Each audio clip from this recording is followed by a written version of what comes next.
Hello guys, कैसे आप सब दोस्त? ठीक हैं? खैरियत से? उम्मीद करता हूँ खैरियत से होंगे।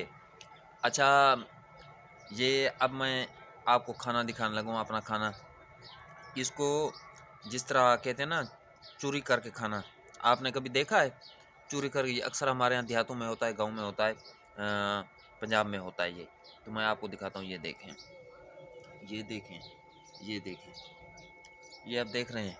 ये इसको चूरी किया गया है, यानी मिक्स किया गया है शोरबे के अंदर, और इसको फिर रोटी के छोटे छोटे टुकड़े जो ना इसमें डाल दिए गए हैं, और ये बन गया ज़बरदस्त लजीज टेस्टी खाना। तो आज धूप अच्छी खासी निकली हुई, ये देखें मैं बैठा हूँ। ये यार, हमारे पड़ोसी यहाँ पे पटाखे बजा रहे हैं। आपने डरना नहीं है, मैं थोड़ा डर गया था। वो कोई शादी है, उसको पटाखे भी बजा रहे हैं, और पटाखे फोड़ रहे हैं बच्चे, शोर कर रहे हैं। और मैं यहाँ पे खाना खाने लगा था, साथ ही पटाखे शुरू हो गए। तो अचानक से डर गया पहले, लेकिन अल्हम्दुलिल्लाह ठीक है, कोई मसला नहीं। तो इंजॉय कर रहा हूँ। अगर किसी ने इंजॉय करना है, आ जाएँ, खाएँ। ये चूरी खा कर देखें, चेक करें, टेस्ट करें। अगर आपको मज़ा ना आए तो पैसे किस चीज़ के वापस? पैसे शैसे वापस नहीं होंगे।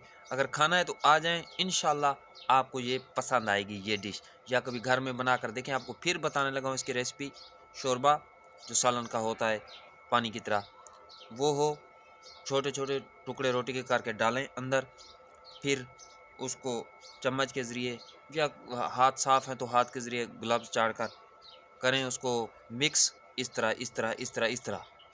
फिर उसको ऐसा ऐसा कतरी कतरी करके खाएं, और सलाद ऊपर, टमाटर प्याज वगैरह जो भी है, चटनी वगैरह जो दही की होती है वो भी कर लें, तो कोई मसला नहीं।